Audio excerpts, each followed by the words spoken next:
সৌম্য সরকার ও সাইফ হাসান কি অসাধারণ একটা ওপেনিং পার্টনারশিপ তাদের হলো, এবং সেইটার গুরুত্ব যে কতটা সেটা আপনাদের আমি একটা ছোট্ট একটা স্ট্যাটের 3টা লাইনেই বুঝিয়ে দিতে পারি।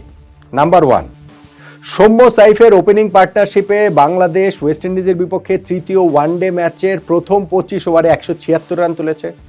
নাম্বার 2, পরের 25 ওভারে বাংলাদেশ আর মাত্র 120 রান যোগ করতে পেরেছে 8 উইকেট হারিয়ে। নাম্বার 3, ওয়েস্ট ইন্ডিজ তাদের পুরো ব্যাটিং ইনিংসেরই 30.1 ওভারে 117 রান তুলে অল আউট হয়ে গিয়েছে। এখন এই যে 3টা লাইন আমি বললাম, সেই 3টা লাইন মেলালে আপনারা বুঝতে পারবেন যে সৌম্য ও সাইফের ওপেনিং পার্টনারশিপটা কত গুরুত্বপূর্ণ ছিল। অবভিয়াসলি এইটাই বাংলাদেশের এই ম্যাচে 179 রানের বিশাল জয়, এই বাংলাদেশের সিরিজ জয়, 4টা ওয়ানডে সিরিজ টানা হারের পর আমাদের সিরিজ জয়, 2027 বিশ্বকাপে খেলার সম্ভাবনাটা আবারও একটুখানি উজ্জ্বল করা যে সিরিজ জয়, তার টার্নিং পয়েন্ট, ওইটা আমি আগের ভিডিওতে বলেছি। আমি এই বাংলাদেশ ওয়েস্ট ইন্ডিজ সিরিজ শুরু হওয়ার আগে সৌম্য সরকারকে নিয়ে একটা ভিডিও করেছিলাম, যে ভিডিওটার শিরোনাম দিয়েছিলাম যে আরও একবার জাতীয় দলে ফিরেছেন সৌম্য, আরও একবার কি আমরা আশা করব কিনা, নাকি আরও একবার হতাশ হতে হবে। সৌম্য সরকারকে নিয়ে এইটা আসলে খুবই প্রযুক্ত লাইন, এবং এই শিরোনামের ভিডিও আমার ধারণা নট আউট টোমান খুঁজলে আমি আরও পাবো। আলোচনা তো অবশ্যই করেছি অসংখ্যবার, যে সৌম্য জাতীয় দলে খেলেন, বাদ পড়েন, আবার আসেন, আবার তাকে নিয়ে আশা করি, হয় তিনি ওই আশার সলতেটা একটু উস্কে দেন, আবার হতাশ করেন, আবার বাদ পড়েন, আবার আসেন, আবার আশা করি, মানে এই একটা চক্রের মধ্যেই আমরা আসলে পড়ে গিয়েছি। সিরিজটা যখন শেষ হলো, স্পেশালি সিরিজের এই লাস্ট ম্যাচটাতে ওপেনিং পার্টনারশিপের এইরকম দুর্দান্ত পারফরমেন্সের পর ওইটাকে একটু অন্যভাবে আসলে আমরা আলোচনা করতে পারি। বাংলাদেশের ওয়ানডে ফরম্যাটে ওপেনিং জুটি নিয়ে আমরা কি আরও একবার আশা করব, নাকি ভবিষ্যতে আমাদের আবারও হতাশ হতে হবে? সৌম্য ও সাইফের আজকে যে ওপেনিং পার্টনারশিপ, সেইটা বাংলাদেশের ওয়ানডে ক্রিকেটের ওপেনিংয়ে নতুন দিশা দিচ্ছে কিনা সেটা নিয়ে একটু আলোচনা করতে চাই। প্রথমত, এই দুইজনের ব্যাটিংয়ের আজকে আসলে হিউজ ক্রেডিট তাদেরকে দিতে হবে। দুর্দান্ত ব্যাটিং তারা করেছেন, এবং এই জন্য প্রশংসাটা তাদের করতেই হবে। অবভিয়াসলি আজকে যেই উইকেটটাতে খেলা হয়েছিল, এটা কিন্তু প্রথম ওয়ানডের উইকেটেই খেলা হয়েছে, এবং আপনি যদি ওইভাবে চিন্তা করে দেখেন, যে আমি ওই যে শুরুতে 3টা লাইন বলেছিলাম, আবারও যদি ধরেন ওরকম 3টা লাইন বলি, যে বাংলাদেশ প্রথম ম্যাচে পুরো ইনিংস খেলেই আমরা 49.4 ওভারে অল আউট হওয়ার সময় 207 রান করেছি, পরের ম্যাচটাতে আমরা 50 ওভার খেলে 213 রান করেছি, এবং আজকে আমাদের ওপেনিং পার্টনারশিপে 25 ওভারেই 176 রান উঠে গিয়েছে। সো ডিফারেন্সটা কি আসলে বুঝতে পারছেন? হ্যাঁ, উইকেটটা প্রথম ওয়ানডের উইকেটেই খেলা হয়েছে, সেই ব্ল্যাক সয়েলেই খেলা হয়েছে, এবং উইকেটটা যে রাতারাতি খুব ভালো হয়ে গেছে, অসাধারণ ব্যাটিং সহায়ক হয়েছে তা কিন্তু না। উইকেটটা ট্রিকি ছিল, ওয়েস্ট ইন্ডিয়ান স্পিনাররা এই জায়গাটা থেকে টার্ন আদায় করছিলেন, ভালোই আদায় করছিলেন, কিন্তু সৌম্য সরকার এবং সাইফ হাসান তারা তাদের ব্যাটিং প্ল্যানে অটল থেকে যেই অ্যাটাকিং ক্রিকেটটা খেলেছেন, সেইটা তাদেরকে ওই রিওয়ার্ডটা দিয়েছে, যেই কারণে ওয়েস্ট ইন্ডিয়ানরা তাদের উপরে চেপে ধরতে পারেনি, বসতে পারেনি, এবং বাংলাদেশ এরকম একটা ওপেনিং জুটি পেয়ে গিয়েছে। আফসোসের যেটা জায়গা, হতাশার যেটা জায়গা, সেটা হচ্ছে দুইজনই তাদের সেঞ্চুরিটা পেতে পেতেও পেলেন না, এবং দুইজনের সেঞ্চুরিটা আসলে প্রাপ্য ছিল। ধরেন সাইফ হাসান তার ওয়ানডে ক্যারিয়ারে এই প্রথম তিনি 50 করলেন, দুর্দান্তভাবে তার ইনফ্যাক্ট হচ্ছে ইন্টারন্যাশনাল ক্রিকেটে কামব্যাকটা হলো এই গত কিছুদিনে, কিন্তু সেটা টি-20 ফরম্যাটে আমরা অনেক বেশি দেখছিলাম। ওয়ানডে ফরম্যাটে এই সিরিজটারও প্রথম 2টা ম্যাচে কিন্তু তার ব্যাট থেকে 3 রান এবং 6 রান এসেছিল, ফলে এই ম্যাচটাতে স্কোর করা তার জন্য গুরুত্বপূর্ণ ছিল। তিনি 44 বলে 50 করেছেন, এবং শেষ পর্যন্ত তিনি 80 রান করেছেন 72 বলে, যেই ইনিংসটাতে 6টা 4 এবং 6টা ছক্কা মেরেছেন। স্পেশালি যেটা নজর কাড়ে সাইফ হাসানের খেলার, সেটা হচ্ছে কি স্ট্রেট ব্যাটে হাই এলবোতে তার যেটা হচ্ছে কি যে ক্রিকেটটা তিনি খেলেন, এইরকম ক্রিকেট, ভিতে এত ভালো ক্রিকেট বাংলাদেশের ব্যাটসম্যানদের মধ্যে এখনকার না, ওভারঅলই বাংলাদেশের ব্যাটসম্যানদের মধ্যে খুব বেশি আসলে দেখা যায় না। এইটা আমাদের ব্যাটসম্যানদের হিস্ট্রিক্যালি আসলে খুব শক্তির জায়গা নন। সো সাইফ এই জায়গাটা থেকে একটা আমাদের জন্য আনন্দদায়ী ব্যতিক্রম, অমনটা বলতেই পারি। কিন্তু ওই 80 রান করার পর যখন মনে হচ্ছিল যে তাদের পার্টনারশিপও ডাবল সেঞ্চুরি হয়ে যাবে, তারও সেঞ্চুরি হয়ে যাবে, তখনই তিনি একটা বিগ শট খেলার চেষ্টায় আউট হয়ে গেলেন। কিন্তু সৌম্য সরকার তো ছিলেন, এবং সৌম্য সরকার উপরে তখন ওই আসার জায়গাটা ছিল যে না, সৌম্য কি আসলে এইটা পারবেন কিনা, সেঞ্চুরিটা করতে পারবেন কিনা। তিনিও সেটা পারেননি, 86 বলে 91 রান করে তিনিও আউট হয়ে গিয়েছেন। এবং সৌম্যর এই ইনিংসটাতে যেটা আলাদা করে আপনার নজর কাড়বে, তার ওই প্রথাগত যে ফ্লিক করা, তার যে রিস্টের কাজ, তার যে ড্রাইভগুলা, যেটা এই উইকেটে খেলা খুবই খুবই ডিফিকাল্ট, সেইগুলো তিনি বেশ অনায়াসে খেলছিলেন। এবং সেইখানটাতে যখন তার ওই রিভার্স সুইপে যে দুইটা তিনি ছক্কা মেরেছেন, তার ওই ইম্প্রোভাইজেশনের জায়গাটাও কিন্তু তিনি আসলে দেখিয়ে দিয়েছেন। সৌম্য সরকার যেদিন ছন্দে থাকেন সেই দিন তার ব্যাটিং দেখাটা ভীষণ ভীষণ ভীষণ রকম যে আনন্দের, সেটা আরও একবার তিনি এই ম্যাচটাতে প্রমাণ করলেন। দেখেন, এই দুজনই কিন্তু একটা ট্রিকি সিরিজ কাটাচ্ছিলেন সব ব্যাটসম্যানই বাংলাদেশের ক্ষেত্রে, সেটা আসলে বলা যায় অ্যাপার্ট ফ্রম রিশাদ, প্রথম দুইটা ম্যাচের কথা যদি আপনি বলেন।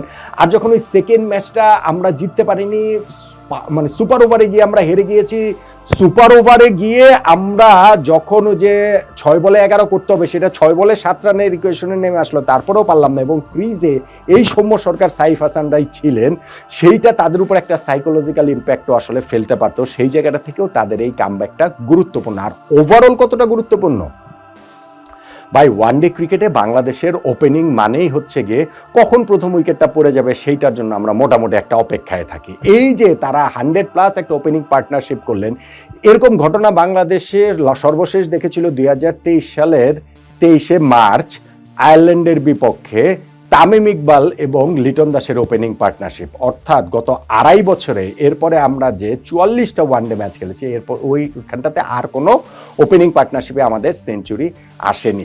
লিটন ও তামিমের ওই আনবিটেন যে পার্টনারশিপটা সেঞ্চুরি প্লাস 102 রানে, সেখানটাতে আয়ারল্যান্ডকে আমরা 101 রানে অল আউট করে দিয়েছিলাম। এই দুজন কত 12-13 নম্বর ওভারেই বাংলাদেশকে ম্যাচ জিতিয়ে দিয়েছিলেন আনবিটেন থেকে। তা না হলে হয়তো বা পার্টনারশিপটা আরও বড় হতে পারত। আর ওভারঅল যদি বিবেচনা করেন যে ওপেনিংয়ে এইটা বাংলাদেশের সেকেন্ড হাইয়েস্ট পার্টনারশিপ, সবচেয়ে বেশি সেইখানটা তো তামিম ইকবাল এবং লিটন দাস আরও আগে 2020 সালে জিম্বাবুয়ের বিপক্ষে সিলেটে তারা 292 রানের যে জুটিটা করেছিলেন, যেখানটাতে লিটন 176 করেছিলেন, বাংলাদেশের হাইয়েস্ট ওয়ানডে স্কোর, এবং তামিম 128 রান করেছিলেন।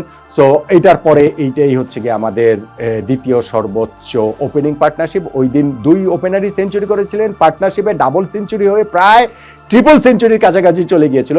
আজকে আমাদের ডাবল সেঞ্চুরিটা ওপেনিংয়ে হলো না, কিন্তু 2 ওপেনারের কেউ তারাও আসলে সেঞ্চুরিটা পেলেন না।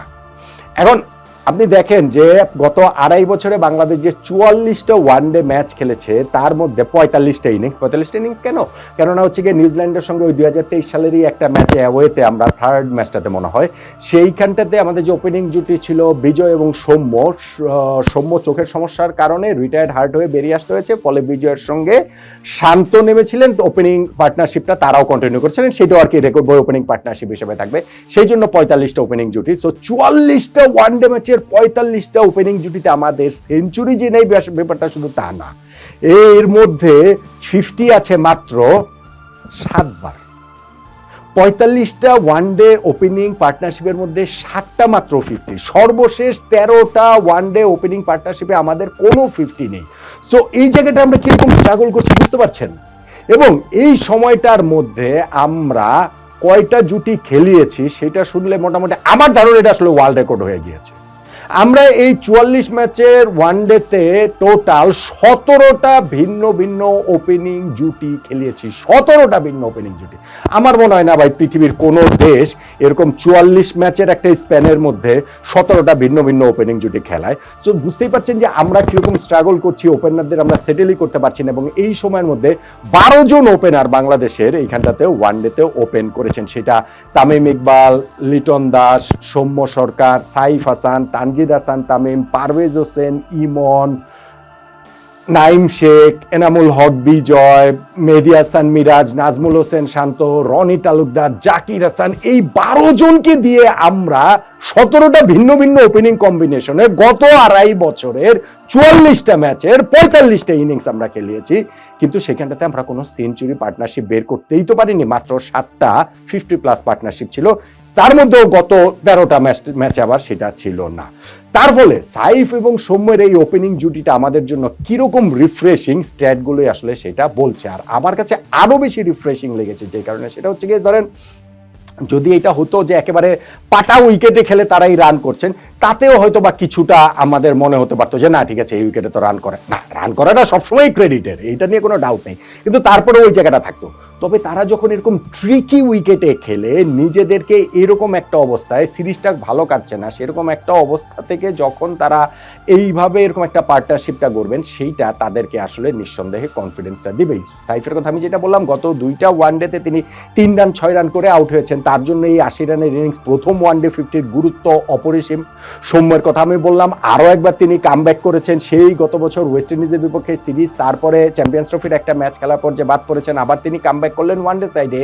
এবং সেই সৌম্যর ক্ষেত্রে তো একটা বিষয় রয়েছে যে তাকে আনা হয় এবং বাদ দেওয়া হয়, অবভিয়াসলি তিনি নিজেই নিজেকে হেল্প করেন না, তারও ধারাবাহিকতার জায়গা রয়েছে, কিন্তু আবার অনেক সময় তিনি অন্যায়ের শিকার হন। ধরেন হচ্ছে এই যে টি-20 স্কোয়াড বাংলাদেশের ঘোষণা করেছে প্রথম 2টা ম্যাচের জন্য ওয়েস্ট ইন্ডিজের বিপক্ষে, সেখান থেকে সৌম্য সরকারকে বাদ দেওয়া হয়েছে। কেন বাদ দেওয়া হয়েছে সেটা নিয়ে আমি আরেকটা ভিডিও করবো, আরেকটা আলোচনা করবো না, সেই আলোচনাতে ওইটা থাকবে। সো অনেক ক্ষেত্রে তাকে ওইরকম একটু অবিচারও আসলে করা হয়। সো সেই সৌম্য যখন এই সিরিজে আরও একবার ফিরলেন, প্রথম ম্যাচটাতে 4 রান করে আউট হয়ে গেলেন, সেকেন্ড ম্যাচে 45 রান করলেও সেই জন্য 89টা বল খেললেন, এবং সুপার ওভারে গিয়ে তিনি ওই মাত্র 3 বলে 3 রান করলেন, দলকে জেতাতে পারলেন না।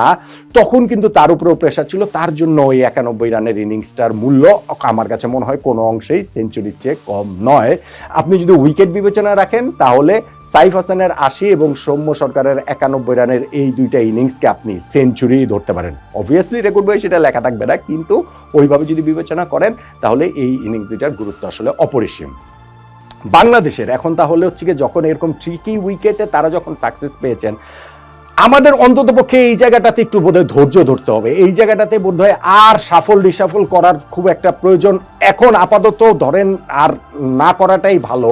যারা এরকম সাকসেস এনে দিতে পারবেন, এইরকম উইকেটে সাকসেস এনে দিতে পারবেন, তাদের উপরে, সেই সৌম্য সরকার এবং সাইফ হাসানের উপরে আমরা আরেকটু আস্থা রাখলে আমার মনে হয় সেই ক্ষেত্রে হয়তোবা এমনিতেই আমরা অস্থির হয়ে যাই, কিন্তু তারপরেও এরকম উইকেটে তাদের এই সাকসেসের পর এই ওপেনিং পার্টনারশিপটা নিয়ে আমাদের সিরিজ শুরুর আগে সৌম্যকে নিয়ে যেমন বলেছিলাম, ঠিক তেমনি এখন সৌম্য এবং সাইফের এই ওপেনিং জুটি নিয়েও ওইরকম বলতে ইচ্ছে করছে যে ওপেনিং নিয়ে আমরা কি আরও একবার আশায় বুক বাঁধবো না? বলুন তো দেখি।